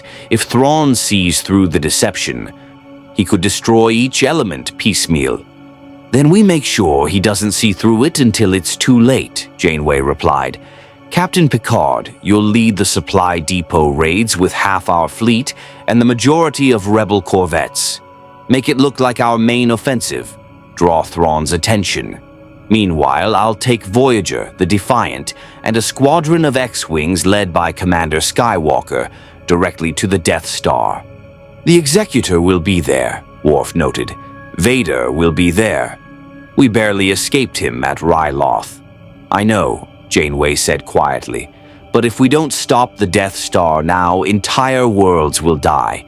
Billions of beings, everything the Federation stands for, everything the Rebellion fights for, it all becomes meaningless if we let that weapon become operational. Mon Mothma stood, her voice carrying the weight of years spent fighting impossible odds. The Rebel Alliance has been preparing for this moment since we learned of the Death Star's existence. We've sacrificed thousands of lives to get those technical readouts. We've lost entire cells to Imperial purges. If there's a chance, any chance, to destroy it before it destroys us, we must take it. Then we're agreed, Janeway said. We hit them in 3 days. That gives us time to coordinate, prepare, and brief every crew on their role. This is going to be the largest joint operation we've attempted. Federation precision and rebel courage against the Empire's ultimate weapon. Luke Skywalker moved to the holographic display, studying the Death Star's schematics with an intensity that seemed to go beyond mere tactical analysis. His hand hovered over the exhaust port marking. There's something else, something I can feel. The Force is warning me about this place. It's not just a weapon, it's a nexus of dark side energy. Vader will be there, yes, but there's something more. Something worse. Worse than a Dark Lord of the Sith? Commander Riker asked skeptically. Much worse, Luke replied, his voice distant. A presence that makes Vader feel like a shadow of something greater. I think the Emperor himself might be aboard that station. The temperature in the room seemed to drop. Everyone had heard stories about Emperor Palpatine, the Dark Lord who had destroyed the Jedi Order, corrupted the Republic, and ruled the galaxy through fear and mystical power that made even Vader seem limited by comparison. If the Emperor is there, Picard said carefully, then this isn't just a military target. It's the Empire's entire command structure in one place. Which makes it an even more valuable target, Janeway countered. And an even more dangerous one. But our mission doesn't change. Destroy the Death Star. Whatever it takes. The meeting continued into the early hours, refining tactics, coordinating strike times, and preparing for what might be the decisive battle of the war. Federation engineers worked alongside Rebel technicians to outfit X-Wings with enhanced shields. Starfleet security personnel trained Rebel commandos in transporter operations. Medical bays were prepared for mass casualties. Everyone knew what they were facing, the Empire's ultimate weapon, Thrawn's strategic genius, Vader's dark power, and possibly the Emperor himself. But they also knew what they were fighting for. Freedom, justice, the right of every being to live without fear of orbital annihilation. As the meeting dispersed, Janeway stood alone before the holographic display, staring at the Death Star's ominous silhouette. She'd taken Voyager through the Delta Quadrant against impossible odds and brought her crew home. She'd faced the Borg, Species 8472, and temporal anomalies that threatened reality itself. But this felt different. This felt final. Admiral, Captain Picard approached quietly. Second thoughts? Always, Janeway replied. But having doubts doesn't mean we have a choice. That weapon represents everything we oppose. If we fail, then we fail, having tried everything possible to stop it, Picard finished. There's no shame in that, only in not trying at all. Jean-Luc, if this goes wrong, if Thrawn outmaneuvers us or Vader proves too powerful, I need you to promise me something. Get the fleet out. Get back to the anomaly coordinates. Find a way home and warn Starfleet about what exists in this galaxy. Catherine, promise me. Picard met her eyes and saw the determination there. I promise, but I'll expect you to do the same if our positions are reversed. Deal. She managed a slight smile. 3 days, then. We show the Empire what happens when they threaten innocent people while the Federation is watching. And we show them that superior numbers and dark mysticism cannot defeat courage allied with ingenuity, Picard added. They've held this galaxy in tyranny for decades. Time to introduce them to something they've never truly encountered. Unified resistance backed by principles they cannot corrupt. As night fell on Dantooine, the Federation and Rebel forces made their final preparations. Ships were armed, shields calibrated, crew briefed. In 3 days, they would strike at the heart of Imperial power. Win or lose, the galaxy would never forget what happened next. The Death Star hung in orbit above the forest moon of Endor, a mechanical moon of gray steel and malevolent purpose. From the Voyager's bridge, Admiral Janeway watched it dominate the view screen. Kilometers of superstructure, weapon emplacements, and docking bays that housed enough TIE fighters to blot out the stars. Sensor analysis complete, Harry Kim reported. Station diameter, 160 kilometers. Crew complement, over 1 million. Primary weapon, fully operational. Admiral, if that super laser fires, it could destroy a planet in seconds. Our shields wouldn't even slow it down. Then we make sure it doesn't fire, Janeway replied.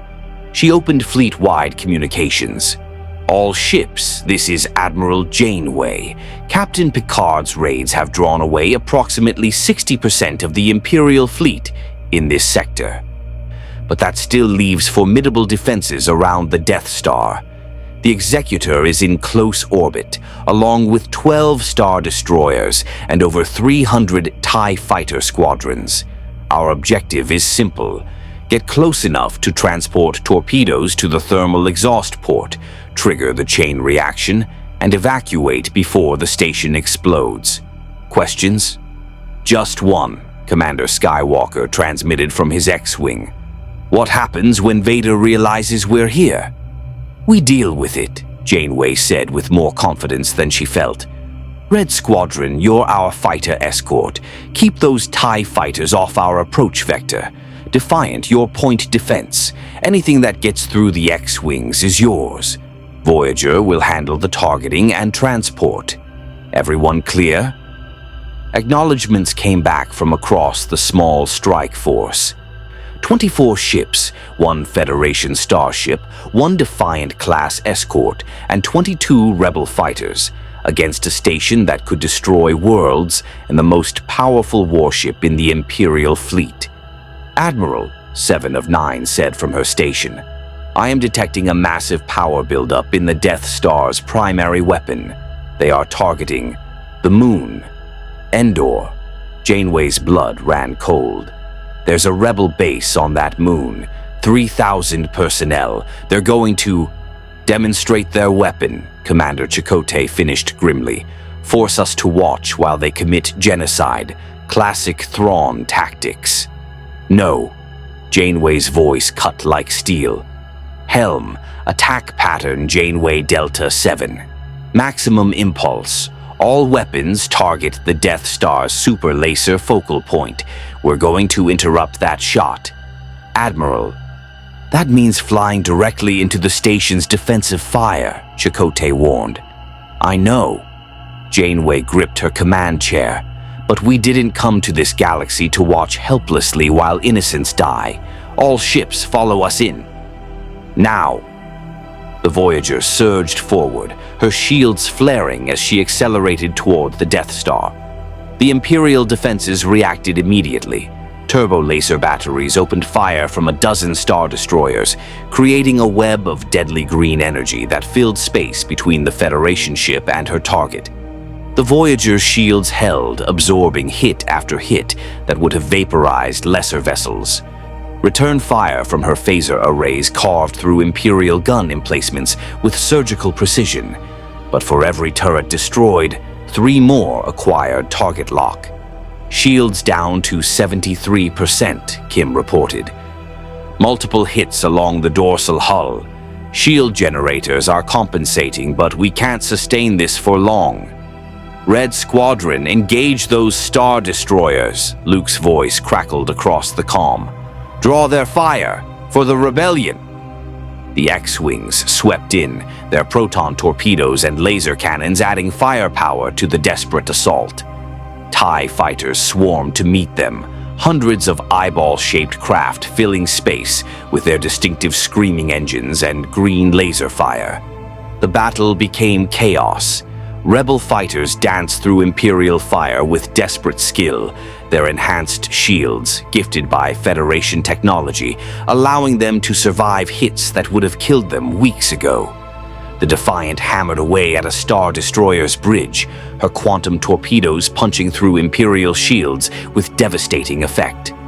And the Voyager drove deeper into the defensive grid, her destination fixed, the Death Star's equatorial trench where the super laser was building toward critical firing power. Target locked, Seven announced, transporting photon torpedoes to super laser focal chamber in 3, 2. The Executor moved. 8 kilometers of Star Dreadnought positioned itself directly between Voyager and the Death Star, her mass blocking line of sight for the transport.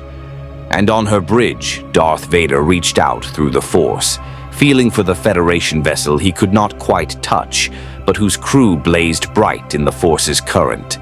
Target the Federation ship, Vader commanded. All forward batteries, concentrated fire. Destroy them. The Executor's main guns spoke, massive turbo laser cannons designed to crack planetary shields and reduce capital ships to debris. The barrage hammered Voyager from point-blank range, overwhelming her shields through sheer firepower. Red alert klaxons screamed across the bridge. Shields failing. Hull breaches on decks 9 through 12. Casualties reported in engineering. Janeway felt the deck shudder beneath her feet. The Voyager was tough, one of Starfleet's most resilient designs, but even she had limits. And they'd just found them. Evasive maneuvers, get us out from under those guns. But Vader wasn't finished. He stood on the Executor's bridge, raised one hand, and reached out through the Force with all the dark side's terrible power. He couldn't manipulate the Federation ship directly. Its alien nature resisted the Force's touch, but he could feel something else. The planet below. The moon. Endor itself. Debris from the moon's orbital space. Abandoned satellites, meteoroids, wreckage from previous battles, began to move. Slowly at first, then with increasing velocity.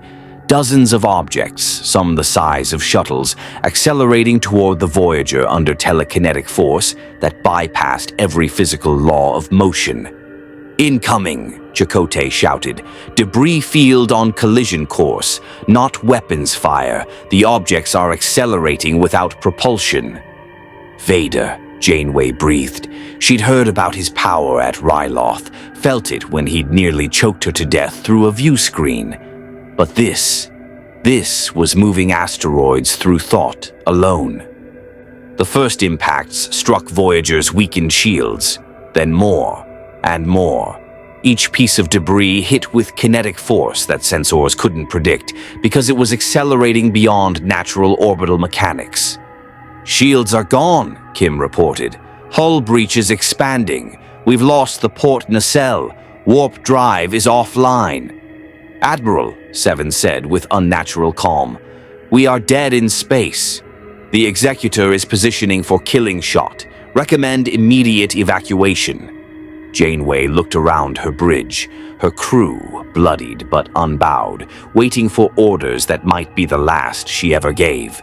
The Death Star's super laser was still building toward firing sequence. The moon below still held 3,000 rebel personnel, and the Voyager was about to become a debris field. Then Luke Skywalker's voice cut through the chaos. Young and determined and carrying something that made even hardened warriors pay attention. Red 5 to all ships. I'm going in. Trust the Force. On every display screen, they watched a single X-wing break formation. Luke dove toward the Death Star's surface trench, his deflector shields pushed to maximum, laser cannon firing to clear a path through defensive turrets. TIE fighters pursued, but rebel wingmen sacrificed their own safety to screen him. Luke's targeting computer locked onto the thermal exhaust port, 2 meters wide, nearly impossible to hit at combat speed. Use the Force, Luke, a voice whispered that no one else could hear. Let go. Trust yourself. Luke switched off his targeting computer, closed his eyes, and fired. The proton torpedoes launched true, guided not by technology but by instinct and the Force itself. That mystical energy that permeated this galaxy and connected all living things. They streaked down the exhaust shaft, penetrated the Death Star's core, and detonated. For 3 seconds, nothing happened. Then the chain reaction began. Internal explosions rippled across the Death Star's surface. Secondary detonations ignited fusion reactors. The super laser, fully charged and ready to fire, backfed catastrophic energy into already compromised systems. The station shuddered like a dying star. All ships, emergency jump. Admiral Akbar's voice broadcast across all frequencies. The station is going critical. Voyager, we're coming for you, the Defiant screamed toward the crippled Federation flagship. Prepare for emergency transport. We're beaming your crew directly to... The Death Star exploded. Not a simple detonation, a cataclysm. 160 kilometers of station, enough destructive power to annihilate worlds, all releasing in a microsecond chain reaction that turned the construction into an expanding sphere of superheated plasma and radiation. The shockwave hit like a physical wall. Star destroyers tumbled end over end. TIE fighters simply vaporized. The Executor, massive, invincible Executor, staggered under the impact, her shields collapsing, her hull buckling under forces that exceeded any design specification. And on her bridge, Darth Vader felt the Emperor die. It was like a star going supernova in the Force. Palpatine's presence, that overwhelming darkness that had dominated the galaxy for decades, simply ceasing to exist. The dark side screamed. Reality shuddered, and for one moment Vader stood utterly alone, the master he'd served for 20 years gone as if he'd never existed. The Voyager, her shields gone and her hull breached in a dozen places, tumbled through space caught in the Death Star's death throes. Emergency force fields held atmosphere in critical sections. Wounded crew members clung to whatever handholds they could find as inertial dampeners failed and artificial gravity cut out. Transporter lock established. The Defiant's signal cut through the static. Beaming survivors now. Admiral, we're getting you out of there. Janeway felt the transporter beam take her. That familiar tingling sensation as matter converted to energy and back again, and materialized on the Defiant's cramped bridge. Around her, Voyager crew members appeared in clusters, wounded, shocked, but alive. Report, she managed through bruised ribs. The Death Star is destroyed, Worf announced with grim satisfaction. The Emperor is confirmed dead. Vader's flagship is damaged, but escaping to hyperspace. Imperial forces are in complete disarray. Admiral, we won. Janeway stared at the view screen showing the expanding debris field where the Death Star had been. Won. They destroyed the Empire's ultimate weapon, killed the Emperor himself, and survived against odds that should have been impossible. But the victory felt hollow. The Voyager was a wreck, salvageable maybe, but months from being operational. 17 rebel pilots hadn't made it out. The Defiant herself had taken damage that would require extensive repairs. And somewhere out there, Darth Vader still lived. Thrawn still commanded. The Empire, headless but still vast, remained a threat to every free being in the galaxy. "Get me a channel to Captain Picard," Janeway ordered, "and someone find Commander Skywalker.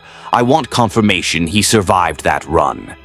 "Luke's X-Wing is intact," a rebel controller reported. He's saying the Force was with him, that he felt something guiding his shot." Janeway nodded slowly. The Force, that mystical energy that defined this galaxy and remained forever beyond Federation science to explain. They'd come here with superior technology, with principles and determination, and Starfleet's finest. But in the end, it was a young rebel pilot trusting something beyond sensors and targeting computers that had won the day.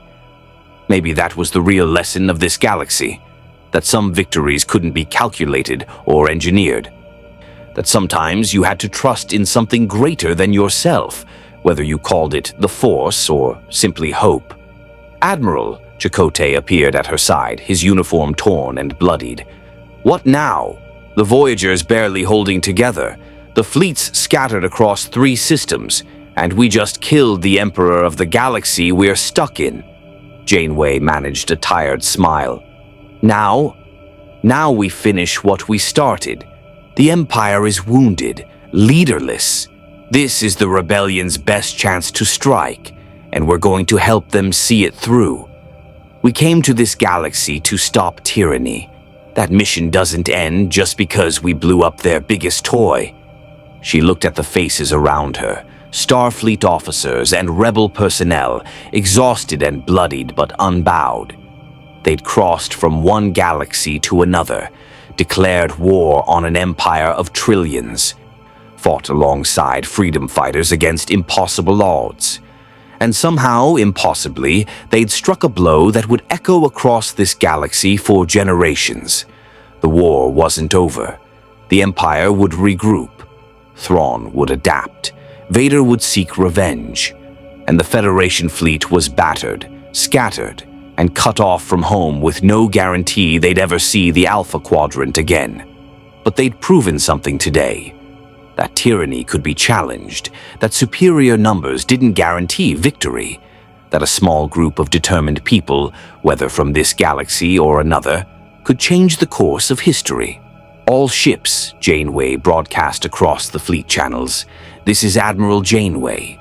The Death Star is destroyed. The Emperor is dead.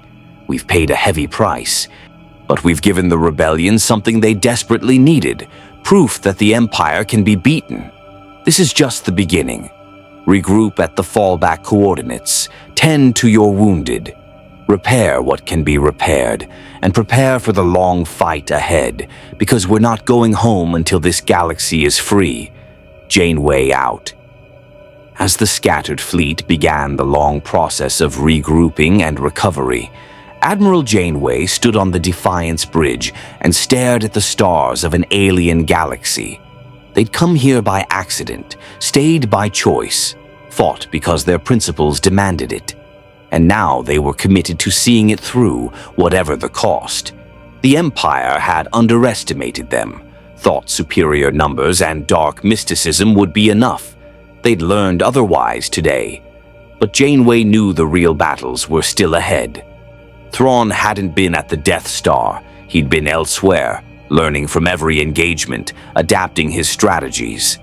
Vader lived, his master dead, but his power intact. And the Empire's vast military machine remained largely intact despite the loss of its head. The Federation had declared war on an empire spanning a galaxy. Now they had to figure out how to win it. The war had changed. In the weeks following the Death Star's destruction, the Rebel Alliance launched coordinated strikes across a dozen sectors. Imperial forces, reeling from the loss of Emperor Palpatine and their ultimate weapon, found themselves fighting an enemy emboldened by hope and equipped with Federation technology that turned every engagement into a gamble. The Voyager underwent extensive repairs at a hidden Rebel shipyard, her crew working alongside Alliance engineers to rebuild what the Empire had broken. The vessel would never be the same, scarred, modified, adapted to a galaxy she was never designed for. But she would fly again. Captain Picard's Enterprise E had become a legend across Rebel-held space. Stories spread of the starship that could disable star destroyers without casualties, that transported medical supplies to besieged worlds, that stood between imperial tyranny and innocent populations with shields that turbolasers couldn't penetrate. But the Empire adapted too.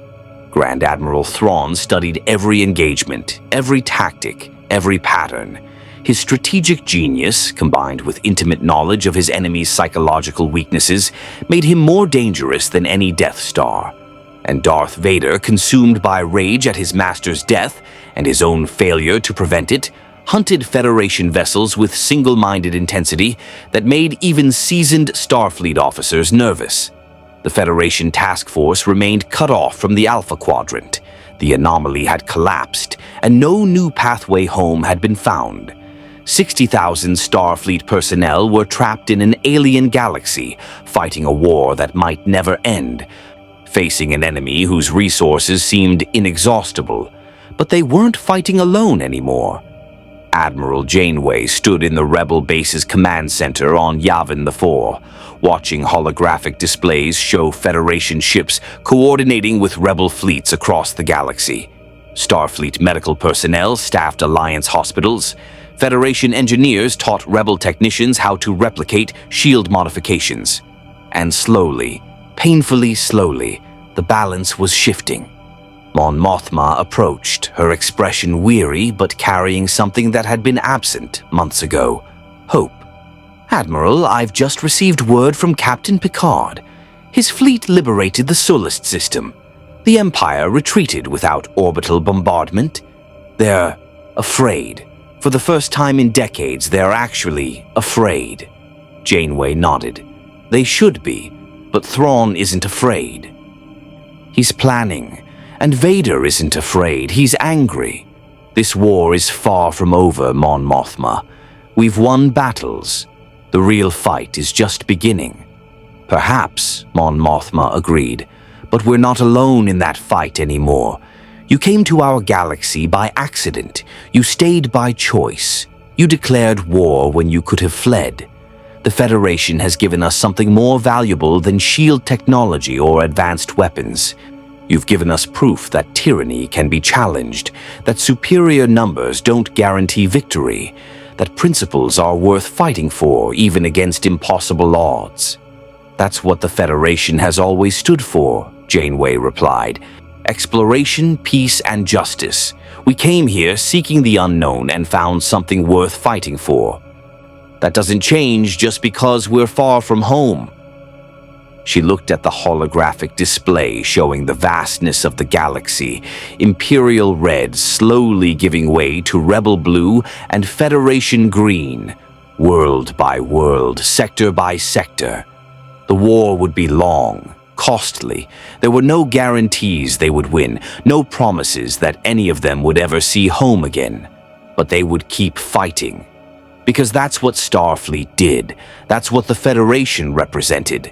And in this galaxy consumed by darkness, they would be the light that refused to be extinguished. Somewhere out there, Thrawn was planning his next move. Vader was hunting.